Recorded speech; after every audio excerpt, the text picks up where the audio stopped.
Bom, como eu costumo dizer, gente, uma das melhores partes de ser brasileiro é ser noveleiro. E não à toa, até semana passada a gente era pantaneiro e tava até triste com o fim de Pantanal. Mas bastou começar a travessia, que já tô eu aqui, ó, todo atravessado, né, Gabi? É verdade, Vitor. E não tinha como ser diferente, né? Porque novelão de Glória Pérez, com direção de Mauro Mendonça Filho, 2 vencedores do Emmy Internacional, né? Tinha que ser como? Desse jeito, sucesso. Isso fora o elenco de primeira. E é para celebrar essa estreia que hoje o Papo de Novela tem a honra de receber a criadora de todo esse universo, Glória Pérez. Que alegria ter você aqui com a gente. Glória, seja bem-vinda. Muitíssimo obrigada. Que bom estar aqui com vocês e saber que todos já se mudaram para o Maranhão. Com certeza. Sim, a gente está entre Maranhão, Portugal, Rio de Janeiro. Gente, maravilhoso. Eu também sempre costumo dizer que o bom das novelas da Glória é que eu nunca saí do Brasil, Glória. Mas graças a você eu conheço Índia, Marrocos e Maranhão, Pará. Enfim, já fui para vários lugares. Verdade. Gente, ó... Modéstia à parte, o podcast de hoje tá um luxo, então vamos que vamos. Eu sou Vitor Gilardi, apresento esse programa ao lado da Gabi Duarte e a gente volta muito atravessado logo depois da vinheta. É impressionante como o tempo só te valoriza. Porque eu sou rica! Eu sou rica! Pelas rugas de Matusalém, agora a culpa é minha, é isso? A culpa é da Rita! Glória, então, a expectativa pra Travessia tava, assim, bem alta por vários motivos. É a novela que sucede Pantanal, tem uma trama muito contemporânea, um elenco que deu o que falar e, claro, é uma novela sua, o que sempre causa uma comoção.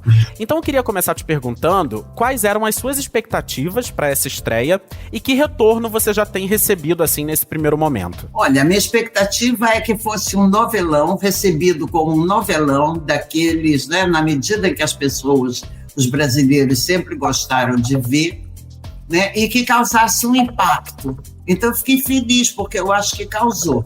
Ah, isso com certeza causou. E você tem alguma espécie de ritual ou de alguma superstição, assim, pro dia da estreia? Ou depois aí de tantas novelas, de tantos anos de carreira, você consegue lidar melhor com esse dia da estreia, com esse nervosismo, assim? Não, ninguém consegue lidar melhor com o dia da estreia. Estreia é estreia. Você pode ter 50 anos de carreira, no dia da estreia você está lá com a mesma ansiedade, não é? Com a mesma expectativa que você esteve quando estreou na carreira, estreou pela primeira vez. Mas aí você tem algum não é bem um ritual, assim, mas você cumpre algum... Ah, não, ó, no dia da estreia eu gosto de fazer isso, gosto de, sei lá, eu não sei, alguma coisa assim ou não? Você só vive o dia normalmente mesmo? Não, eu sou muito dispersa para ter rituais, não tenho não.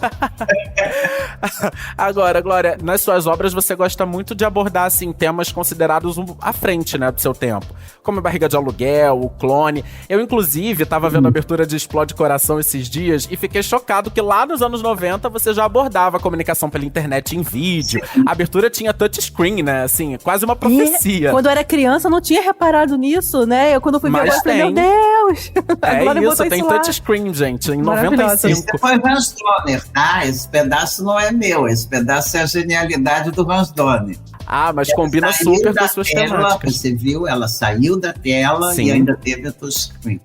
Não, maravilhoso. E aí eu queria que você explicasse um pouco dessa sua relação com a tecnologia, que de certa forma, vira e mexe está presente ali, né? Alguns avanços sociais por meio da medicina, da tecnologia, da ciência, enfim. Como que você lida com a tecnologia? Eu gosto nas minhas novelas de contar as histórias a partir do avanço das tecnologias. Se você reparar, em todas as minhas novelas, esse é o pano de fundo. Porque é muito interessante que cada tecnologia nova que chega, ela vai introduzir novos dramas, novos conflitos, grandes mudanças no nosso comportamento, não é? Você vai assistir ou viver dramas que você não viu as gerações anteriores viverem. Aconteceu, por exemplo, Barriga de Aluguel. Nunca ninguém tinha sido mãe, nunca a maternidade tinha sido dividida entre o óvulo e o útero. Então, como que aquelas pessoas iam viver pela primeira vez essa situação tão inusitada?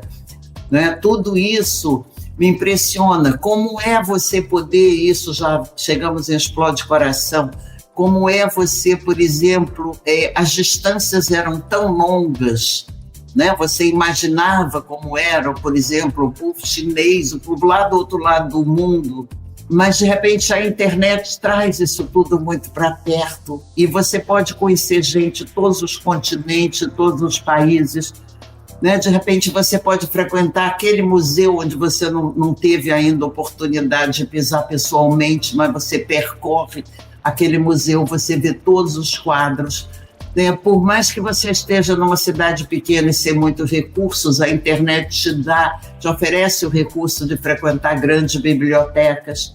Então você veja que grande transformação isso faz. E então me interessou muito acompanhar isso. Incrível.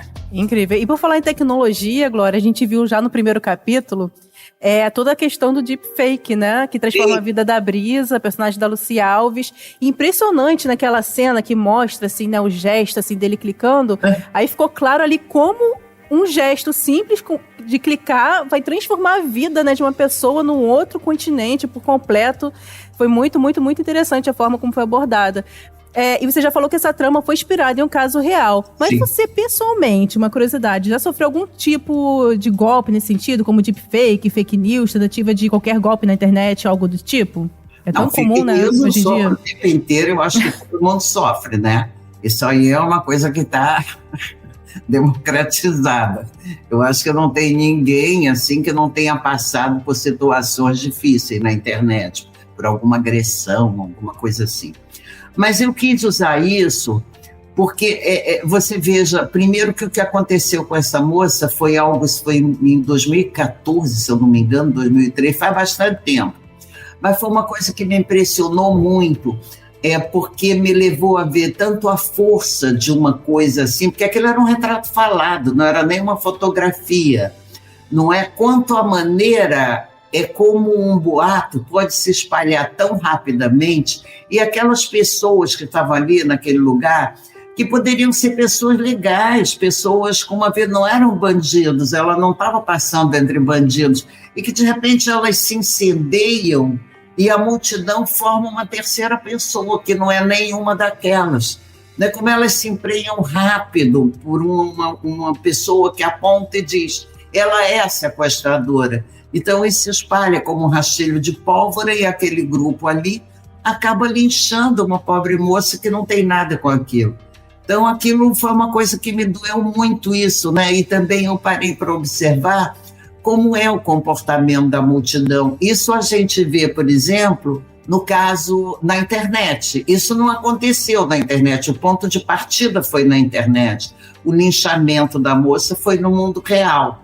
Não é? Mas na internet a gente vê a coisa acontecendo, a gente assiste a mesma dinâmica, né? Alguma pessoa diz alguma coisa de você, por exemplo, te atribui algum ato ou diz alguma coisa de você, de repente uma multidão que não tem ali naquele momento para onde direcionar um sentimento de raiva, encontra você, ela nem te conhece, mas ela se junta, e aí isso é o cancelamento na internet, é o linchamento virtual, entende? Então, eu gostaria muito que as pessoas percebessem, as pessoas que se horrorizam tanto com o linchamento da Fabiane, que foi real, que quando ela lincha uma pessoa na internet, a ponto da pessoa ficar desempregada, passar por dificuldades, é a mesma coisa. Entende? É isso. Então, isso me interessa observar. A mudança do comportamento, como a tecnologia te oferece maneiras de se expressar diferente. E como é que as pessoas se expressam. Óbvio que, por trás da câmera, na internet, as pessoas ficam se sentindo meio invisíveis, não é? Isso a gente vê muito. Então, elas dão vazão a certos sentimentos que elas não teriam coragem de dar socialmente, sabe? Então, tudo isso eu observo, eu tenho observado, eu gosto muito de observar o comportamento humano e de trazer para as minhas tramas. E como isso está presente demais, não é uma observação futurista, isso está aqui do nosso lado, todo mundo está enxergando. Só que como eu estou escrevendo uma novela, eu estou trazendo isso para a trama. Ai, nossa. Só para contextualizar aqui para o nosso ouvinte, é o caso da Fabiane Maria de Jesus, que em 2014, no Guarujá, em São Paulo, ela foi espancada até a morte por ser confundida como uma sequestradora de bebês lá em São Paulo. Nossa, marcou muito Então, isso. realmente... E olha que ela tinha saído de casa pra ir buscar uma bíblia na casa de um parente. E ela nunca chegou lá. Nossa, achei Realmente. perfeita essa comparação que a Glória fez com o cancelamento, porque tem assunto mais atual, né, hoje em dia, do que o cancelamento, né, Sim. que se fala tanto. E a mesma coisa, perfeito. a Fabiane, por exemplo, uma coisa que me impressionou muito é esses detalhes, como pequenos detalhes podem definir a vida de uma pessoa. A sequestradora era loura, ela não era loura, mas naquele dia ela descoloriu os cabelos. Olha isso. Apareceu uma matéria recente no último domingo no Fantástico, falando isso, que nem a filha, nem o marido sabiam que ela tinha tingido o cabelo, né? E acharam o descolorante lá. Gente, Você que viu triste. toda essa família, né? O que isso traz? Então foi um caso que me impressionou muito. Ela tinha filhos pequenos. Isso. Falei, não, isso é algo que precisa ser lembrado. E, Glória, além de toda essa questão do deepfake, a trama, né, um ponto assim comentadíssimo no primeiro capítulo, foi, além da trama, a atuação da Grazi Massafera, né, como Débora, principalmente naquela cena da arma, né, que aponta pra ela, que dá aquele close na reação, gente, assim, interpretação de milhões que foi mesmo. E uma coisa que eu achei genial é a Grazi, que foi apresentada pro Brasil inteiro, né, na época do BBB, ser mãe da Jade Picon, também ex-BBB, e agora também estreando como atriz. E isso foi, assim, pensado por você e pela direção, ou foi uma casualidade apenas? Puramente casual. Foi puramente casual. Ah, é? Foi puramente casual. A Grazi, eu acho que ela deu, assim, ela protagonizou o primeiro capítulo, porque a novela é como se fosse um jogo, não é? Assim, nesse primeiro momento, eu tinha que mostrar a ligação do Ari e da Brisa de criança. Então, é uma parte leve, é uma parte romântica, é uma parte para vocês poderem perceber que aquilo é um amor que vem da infância e que é forte. Enquanto isso, né, não podia fazer um capítulo, tem que ter conflito. A Grazi vivia este conflito, porque o tempo passou. Né, o tempo passa e aí Ari e Brisa já estão grandes, agora é que vai começar o drama deles. Gente, incrível. Bom, Grazi, se você estiver ouvindo, saiba que, assim, entregou tudo. Verdade.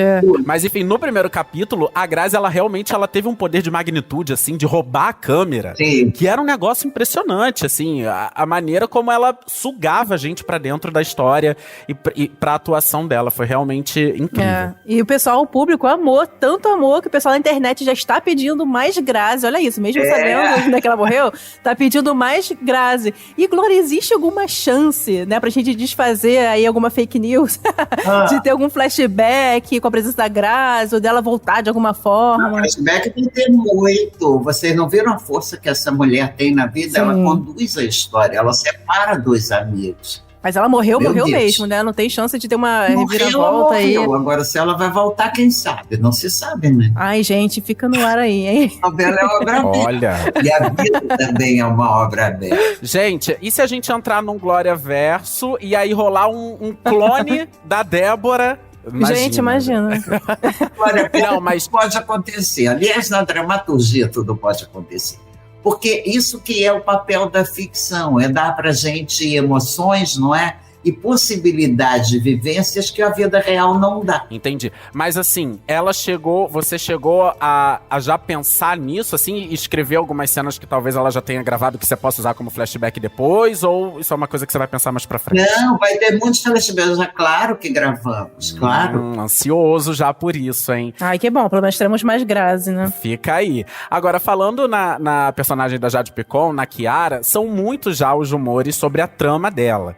Já saiu na imprensa, por exemplo, que na trama ela vai desenvolver uma espécie de um transtorno em que a pessoa, sei lá, inventa que tá com alguma doença. Isso é real ou também é fake news? O que você pode adiantar Olha, do arco da personagem? Eu tenho muitos colaboradores na internet. Posso escrever isso também? O Twitter escreve Grande junto. colaboradora. É o que eu digo para você. Por enquanto, a história dela é essa. Agora, se ela vai desenvolver alguma coisa, vamos ver. É o que eu te digo, novela é uma obra aberta, como a vida é uma obra aberta, só que dirigida pelo acaso. E na novela a gente domina os fiozinhos.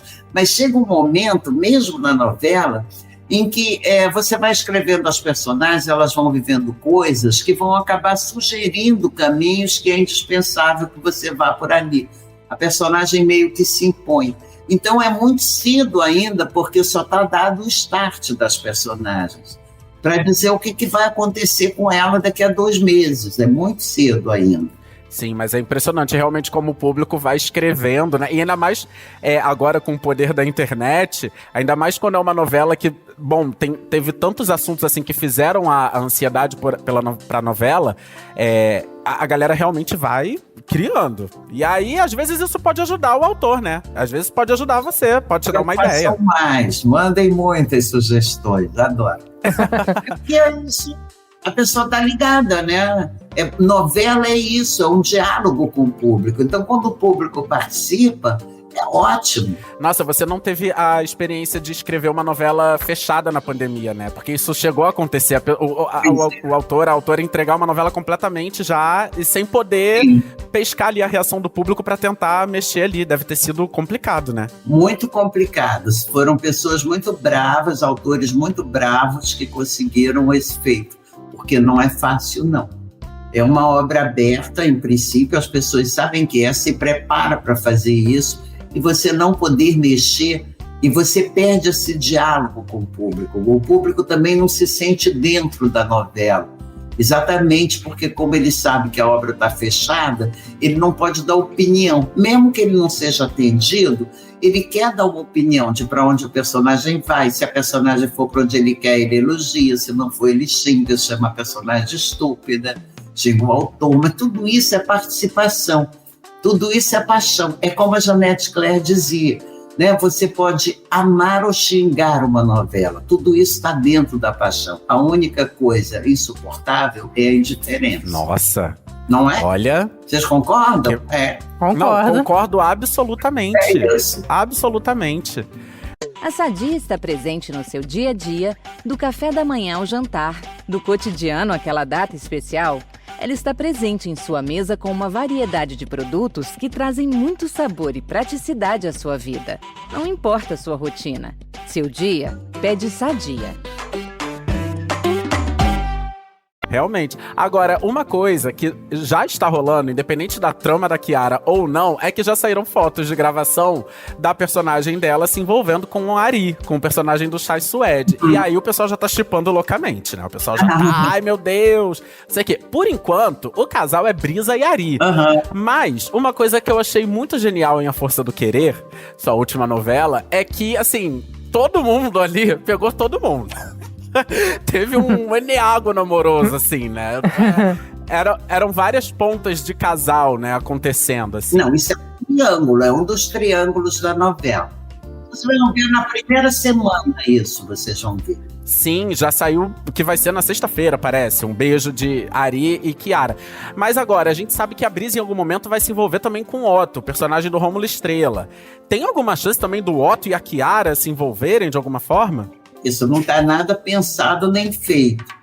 Não é uma novela em que todo mundo pega todo mundo, entendeu? Tem um caminho para isso que vocês vão sentir claramente quando a coisa... Nessa primeira semana mesmo, vocês vão ver como essa aproximação do Ari e da Kiara não é aquela coisa assim de pegação. Sim, tem ali uma história. Tem um caminho para isso, um caminho emocional, né? Porque nem tempo de ter uma história, porque é na primeira semana, mas é um caminho emocional. Vocês vão entender o porquê daquilo. Não, sim, inclusive, Glória, perdão, quando eu falei que todo mundo pegou todo mundo em A Força do Querer, foi no sentido de que eram vários triângulos amorosos que se tangenciavam de alguma forma. A história levava isso, e eu achei isso realmente muito legal, porque foi uma construção complexa. Não, pode até ter isso, não, nada contra isso, eu só estou te explicando esse começo, entendeu? Nada contra isso. Sim. Nada contra não, mesmo. Agora, Glória, no ano que vem você completa aí 40 anos de carreira como escritora de novelas, desde que assumiu Eu Prometo, em parceria com a Janete Claire, que você já citou aí. E ao longo desses anos, você manteve esse estilo novelão, né, da Janete e foi colocando a sua própria personalidade também. E atualmente, a gente tem aí já uma nova geração de autores e autoras que buscam também uma renovação do gênero, buscam imprimir suas personalidades, suas marcas, enfim. Você vê alguém dessa nova geração ficção que dê prosseguimento, que possa dar prosseguimento a esse estilo novelão, assim, da Janete, que você continua tão bem? Veja bem uma coisa, eu acho que o novelão, isso é o básico. O que as pessoas buscam, e todo mundo tem que buscar mesmo, novela é melodrama. Não pode fugir disso, senão não é novela. Você vai fazer uma série, uma outra coisa, que a linguagem é diferente. A mesma história de uma novela contada em série vai ser contada numa outra linguagem, tanto pelo escritor quanto pela direção, certo? Então, eu acho assim, definindo, novela é melodrama, porque é uma história contada em 150 capítulos. Nenhuma história resiste a 150 capítulos, a não ser que você use de estratagemas que só o gênero novela permite que use. Entende? Aí você já define como novela. Novela é folhetim e é melodrama. Dentro disso, a pessoa tem uma assinatura, ou não tem. É natural que todos busquem a sua assinatura. Por exemplo, começa uma novela do Manuel Carlos, você não precisa ler, você já sabe que é dele. Uma novela do Benedito, se você assiste um capítulo, você já sabe que é dele. Isso é assinatura. É o que todas as pessoas que chegam buscam. Agora, novelão todo mundo quer fazer, porque é isso que o público espera. E a gente quer público.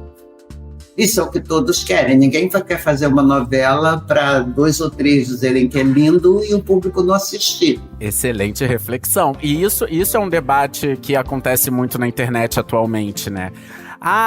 Matar a novela, não sei. Ela é muito boa, mas não comunica. Mas a novela tem que comunicar. A novela tem que ter um monte de reviravolta. Não adianta. O que é reviravolta? É o folhetim, né? Só o folhetim faz essas coisas. Porque dentro do folhetim, você precisa... o sensacional vale mais do que a coerência, né? Enquanto que a mesma...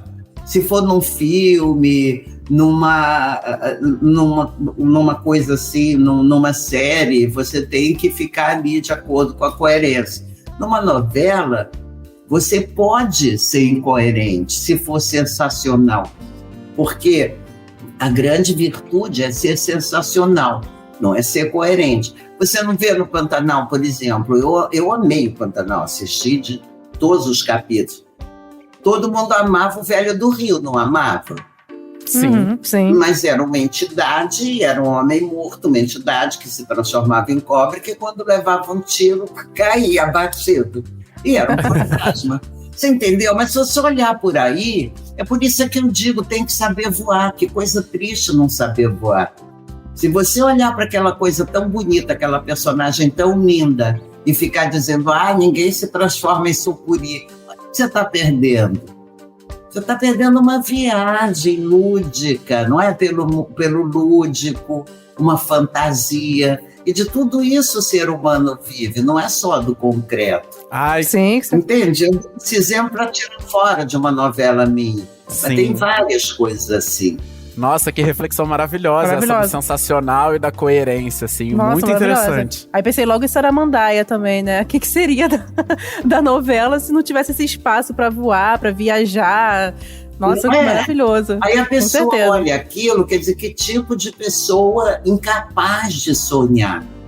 A pessoa olha Saramandaia e, em vez de ir junto, de voar junto lá da igreja, como o outro voa, né? A pessoa ficar dizendo, mas isso não acontece na vida real, meu Deus. E que chato que ia ser, né, gente? Se fosse aquele retrato perfeito da vida real, novela, É triste. É verdade. A gente quer chegar à noite, sentar no meu sofazinho e viajar. Isso mesmo. A ficção é isso, é para te dar esse espaço. Por que a gente gosta do Super-Homem, por exemplo, quando é criança, gosta de ver o Homem-Aranha, o Super-Homem, né? Aí você vai dizer, ninguém faz isso, não é real. A pessoa bota uma capa e voa, que é isso. Mas olha o que você perde. É verdade. E agora também falando aqui de uma nova forma assim, de consumir novela, né? Que é o streaming. E que tá fazendo sempre muito sucesso, né? Pantanal, Travessia, tem gente que assiste aqui na TV aberta, quando não dá, corre lá pro Globoplay pra assistir. E o Globoplay, ele tem disponibilizado várias novelas antigas em seu catálogo, e no top 10 dos conteúdos mais consumidos da plataforma, sempre tem uma novela sua. Às vezes tem até três novelas de uma vez só. Oba. Tem alguma outra novela sua que você gostaria que tivesse no Globoplay? Aproveita aí, gente, Globoplay, vamos ver a Glória Pérez aqui, que ela, né, de repente vai fazer algum pedido aí. Eu queria que entrasse Desejo, a minha minissérie. Olha. Desejo. Gente, Desejo é a minissérie que fala do crime na Piedade, não foi? Piedade é o bairro que eu moro, gente, eu amo. É verdade. Euclides da Cunha, Vera Fischer dá um show, é fantástico. Ai, que maravilhosa. E tem alguma novela sua, Glória? Olha, é pergunta assim de espectadora curiosa, tá? Porque, assim, olhando com os olhos de hoje, você relembrando, tem alguma novela sua que você gostaria de ter feito alguma coisa assim diferente? Não, eu nunca fico pensando nisso. Eu acho que a gente, quando está fazendo uma novela, você faz o que é possível naquele momento. Depois eu não fico rememorando isso, não. Eu fico com saudade das personagens. Mas não fico pensando que podia ter sido diferente. Sim. Se não, já pensou? Não. Gente, depois que o tempo passa, fica fácil demais. A gente olha pra trás, aí hoje em dia a gente já pensa de uma outra maneira. Né? Isso. Por exemplo, a sinopse dessa novela estava pronta há 2 anos. Quando eu peguei de novo, que teve essa antecipação, mudei uma opção de coisa, já estou pensando diferente. Entende? Então, se eu fosse revisitar alguma novela minha nesse sentido, de fazer diferente, cada vez que eu revisitasse, eu ia mudar muita coisa. É melhor não fazer isso. Ô, Glória, e você comentou agora que as personagens te deixam com saudade, né, assim. E aí não tem como falar de Travessia sem citar o retorno triunfal de Elô Stênio, Creusa maravilhosa. A primeira vez que eu trouxe foi em Barriga de Aluguel, que eu trouxe a Dona Sulamita. Nossa. Foi no Clone, não foi? Que teve participação de Barriga de Aluguel. No Clone, aí eram personagens, porque no Clone, aliás, não só no Clone de Corpo e Alma também, toda novela minha que tem algo ligado à ciência, vinha essa dupla, o professor Molina e a Miss Brown. Como eles mesmos, eles vinham, cada um estava fora, vinha tratar do assunto, se encontravam ali. Então, era a Marilu Bueno era a Dona Sulamita. Maravilhosa, Sim. Marilu Bueno, gente. E Miss Brown e Dr. Molina vieram também em 2 novelas. E dessa vez, Stênio e Elô. Isso é uma prática antiga minha. Que incrível. E eles ficam até o fim da novela, assim? Ou pelo menos... ou é uma... A novela, eles estão, como você viu, eles estão dentro da história central. Você deve ter reparado ontem que Stênio viu a Deep Face. Sim, ele tava lá. ali do lado, Inclusive, né, chavecando a outra. Exatamente na história central, não é? Aliás, muito maravilhoso. Logo no primeiro capítulo, gente, a Elô procurando ele, e ele querendo defender a pessoa que ela tá investigando. É muito maravilhoso. Vai ver o que vem por aí, o que ela vai fazer agora com esse sumiço dele. Ai, gente. Aparecimento dele. Não vai ser fácil.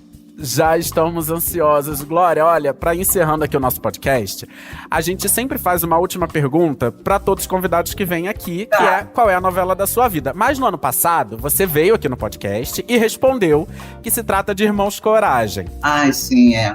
Então, mas assim, como a gente é muito fã do seu trabalho, você tá aí quase comemorando 40 anos de carreira, a gente resolveu fazer uma dinâmica diferente aqui com você. É o Glória Verso. E aí vai funcionar assim, ó. Eu vou te dar 3 protagonistas icônicas da sua obra. Não me faça escolher dentro da minha... Não, mas assim, não é por preferência, não é nada disso, não. Vou te falar 3 nomes, é como se você sorteasse um, assim, tá?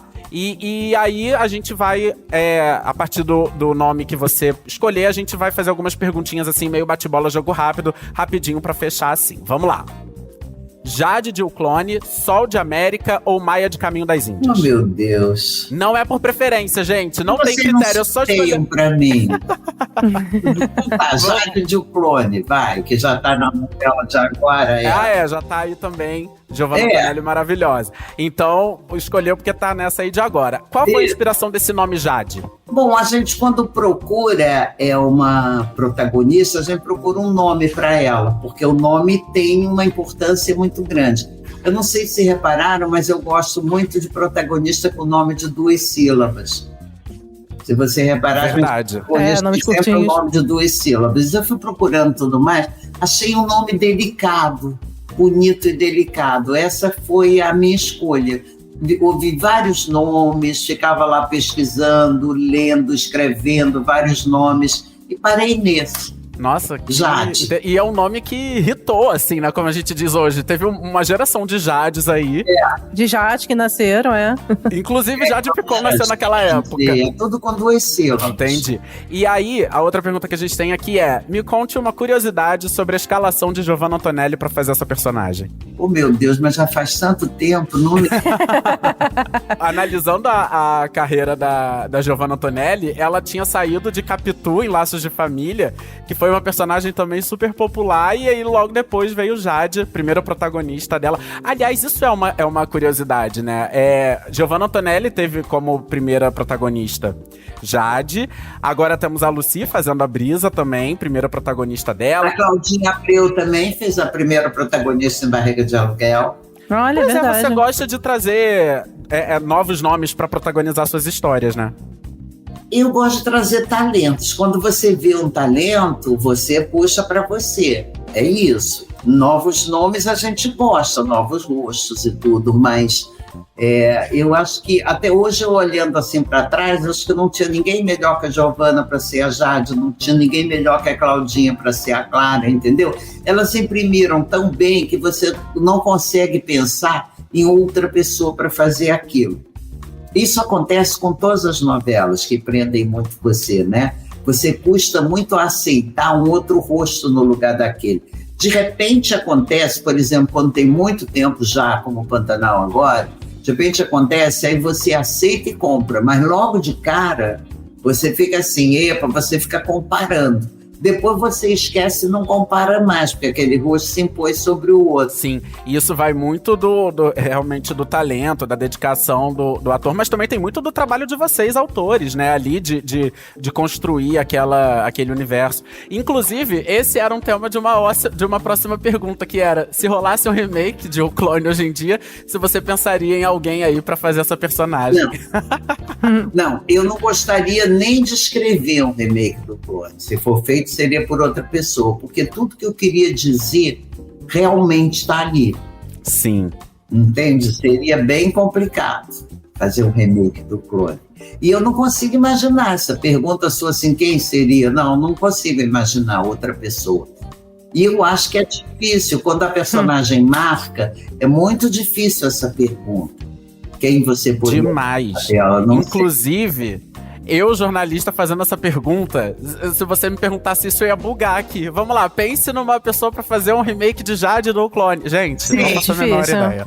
Você pega uma personagem que marcou muito, por exemplo, pensa numa pessoa pra fazer o Comendador, naquela novela do Aguinaldo. Nossa, realmente, verdade. Você não consegue, porque a personagem ficou tão impressa ali na figura do autor, né, do ator, que você não consegue. Eu adoro aquelas matérias que saem assim, fulano de tal novela não ia ser tal ator, ia ser outro, sabe? Que sempre sai esse tipo de matéria, que você não consegue imaginar. Sim. Por mais que a gente goste daquele outro ator fazendo o que aquele fez, sabe? Não dá. Não dá. Incrível. E aí, eu ia te perguntar pra fechar um bastidor inusitado da novela de O Clone. E aí, eu lembro que no ano passado, você contou aqui pra gente que a novela inicialmente se passaria no Egito, não é isso? E aí, depois teve esse bastidor. Então, você pode relembrar aqui pra gente, essa história é ótima. Posso. A novela se passaria no Egito, a novela... Eu fiquei um mês lá no Egito, no Cairo, pesquisando tudo, estava tudo certo. E aí, quando estava tudo armando aqui, o nosso pessoal da Globo, da Internacional, foi lá, conversou com as autoridades, tudo certo, tudo fechado. Daí a nossa tia Nazira resolveu dar uma entrevista, e na entrevista ela falou que a novela também ia falar sobre a situação das mulheres oprimidas, tá bom, eles leram lá, e por causa disso nós fomos proibidos de gravar no Egito. Nossa. E aí, meu Deus, um Deus nos acuda, até que conseguimos o Marrocos, que era mais aberto. Gente, incrível. E foi muito engraçado isso, mas vou te contar um bastidor melhor ainda, ele vai ficar bem comigo, mas já passou tanto tempo que eu vou contar, do Jaime. Pode falar. Não, a gente estava em frente a a uma mesquita, e aí saiu uma moça com a família, aquele jeito, né, que eu estava pesquisando tudo. E aí eu vi aqueles olhos pintados, lindos e tudo, eu perguntei para ela, a gente tinha um guia, né, que traduzia tudo. E aí eu perguntei para ela se ela podia me dizer como é que pintava aquele olho. Aí ela disse que ela podia pintar o meu, para depois eu chegar em casa e ver como é que era, e ia me explicando, enquanto pintava o guia aqui traduzindo. Aí sento eu no batente da igreja, da mesquita, aliás, enquanto ela ia pintando o meu olho, e o Jaime também observando, disse assim, que olhos bonitos, ela tem os olhos mais bonitos que eu vi aqui, mas disse assim, não era, disse isso em português pra gente. Aí o pai da moça falou assim, o que ele disse? Aí o guia traduziu. Meu Deus. O pai ficou muito contente, convidou a gente para ir na casa dele, nós ficamos felicíssimos, né, porque íamos conhecer a casa de uma família típica do local. Aí nós fomos para lá, eu, o Jaime, a pessoa do Internacional, fomos todos. Quando nós chegamos lá, era o noivado do Jaime. Meu Deus do céu! Vestidos, era. A família toda estava sentada. O pai disse que estava muito feliz. E nós ficamos ficando verdes na cadeira. Meu Deus! Traduzindo, e a gente verde. Aí o Jaime dizia assim, mas eu já sou casado. E aí o pai dizia, não tem importância. Aí apresentava a irmã da moça, que também o marido tinha 2 esposas e tal, né? E não tinha importância nenhuma. E aí ela me deu uma pulseirinha, eu tive que dar minha pulseira para ela, porque entendi que aquilo era um gesto que eu tinha que retribuir. Então dei. E o pai marcou da gente voltar lá. Claro que nós fugimos, né? Isso que eu ia perguntar, como é que ele saiu dessa? Foi fugindo. Não, mas Isso, porque aí você vai entendendo a força dos costumes. Foi uma situação, quer dizer, que hoje a gente acha graça, na hora a gente ficou com medo, né? Uhum. Imagina. Eu já me dizia, mas eu já sou casado, quer dizer, ele não entendia porque que ele estava naquela situação, e a gente também não. Ele só disse que a moça tinha olhos bonitos, assim, admirando o em volta. Mas não, e aí o guia explicou que isso quer dizer um compromisso, um desejo de compromisso, não é assim. Caramba. Que você vai Meu chegando, Deus! elogiando uma moça na cara do pai, na cara da família, você entendeu? Mas aí a gente vai entendendo, tudo isso me levou assim muito para dentro daquela cultura, para poder, né, me botar na pele daquelas pessoas, entender direito os sentimentos, a maneira.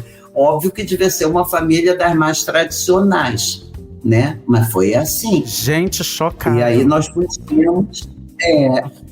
Gente, moral da história, eu só consigo pensar que o guia ele poderia ter feito uma outra tradução ou perguntado antes pro Jaime, seus pedidos de casamento. Era o Zé, nosso guia egípcio, que acabou indo, né? Ele fez a tradução, mas a tradução também não tinha nada demais, porque não era uma cantada, era uma observação. Meu Deus. Como você vai, por exemplo, num lugar, aí você pode dizer, nossa, como as espanholas são bonitas. Sim, Se você está num lugar que não é, ou como os italianos são bonitos. Aquilo não é uma cantada, é uma constatação, uma observação. A menina realmente tinha uns olhos lindos, eu também reparei. Foi por isso que eu pedi para ela me ensinar a como pintava aquele olho. Ele só observou uma coisa mais do que natural, não tinha nenhuma intenção ali. Mas para você ver... Gente, isso foi no Egito ou já foi no Marrocos? Foi no Marrocos. No Marrocos. Foi no Marrocos já. Meu Deus, gente, que incrível. Isso era na porta. Que incrível isso hoje, com 20 anos, porque na época é um susto, né? Imagina. Não, gente, já sou casada. Agora é um susto. Tá vendo o que está acontecendo no Irã? A pessoa foi morta porque tinha 3 dedos de cabelo no véu, entendeu? Nossa. Você tem que entender uma cultura. É isso. E dentro das minhas pesquisas, que eu sempre pergunto quando eu vou fazer uma cultura diferente, o que eu não posso fazer, porque será ofensivo. A primeira coisa que eu pergunto é isso. Então, teve uma vertente de cultura que eu fui entrevistar uma vez, não vou nem dizer, era um embaixador, tá? E aí me disseram, não senta com os pés virados para ele, porque isso é considerado agressivo. Desvia para o lado. Então, eu fiquei prestando atenção o tempo inteiro, tá? Um jeito de me sentar em que meus pés não apontassem para ele. Ok, pode parecer uma besteira, mas são símbolos. nós também tem várias coisas que nos ofendem que os outros povos não entendem por quê. Então, Verdade. tem que, sabe, fazer esse ajuste. Isso e que não é uma coisa que sempre me preocupou muito em mostrar nas minhas novelas, é a dificuldade que as pessoas têm de lidar com o diferente. Entende? De sempre enxergar o diferente como algo menor. Não é menor, é só diferente. A nossa cultura não é melhor nem pior que a deles, é só diferente. É outro jeito de ver o mundo, de lidar com o mundo. É verdade. Gente, depois dessa mensagem da Glória, né, essa mensagem aí que ajuda a desfazer os preconceitos, né, a intolerância, é essencial. Sim. E, Glória, eu queria super agradecer de novo, eu e Vitor, a sua presença aqui, a sua participação no Papo de Novela, desejar toda a sorte do mundo e sucesso em Travessia, e estamos ansiosíssimos por aqui, né, pra saber todos os desfechos, tudo que vai acontecer, se Grazi vem aí, não vem aí. Muito sucesso pra você. Então, venham com a gente nessa travessia. Garanto que vocês vão se emocionar muito, se divertir muito e ter muito assunto para refletir. Ai, Que é maravilhoso. o que importa, que a gente ama, é se entreter e pensar ao mesmo tempo, pensar refletir. ao mesmo Glória, super obrigado, viu? Obrigada. Obrigada, Glória. Beijo. E depois desse papo incrível, gente, eu tô mais atravessado do que eu tava no início desse episódio. Também. O podcast Papo de Novela fica por aqui. Lembrando sempre que para ouvir os nossos programas, você sabe, você pode entrar no G-Show, pode ouvir no Globoplay ou também na plataforma de áudio digital que você preferir. É só procurar lá por Papo de Novela que você encontra todos os nossos episódios. É verdade. E além disso, não deixe de seguir o podcast na plataforma que você usa. Assim você recebe uma notificação sempre que o novo episódio estiver disponível. Eu sou a Gabi Duarte e apresentei esse podcast com Vitor Gilardi. Nós também produzimos e assinamos o conteúdo desse podcast. E a edição é do Nicolas Queiroz. É isso, galera. Um beijo e vamos de travessia. Beijo, pessoal!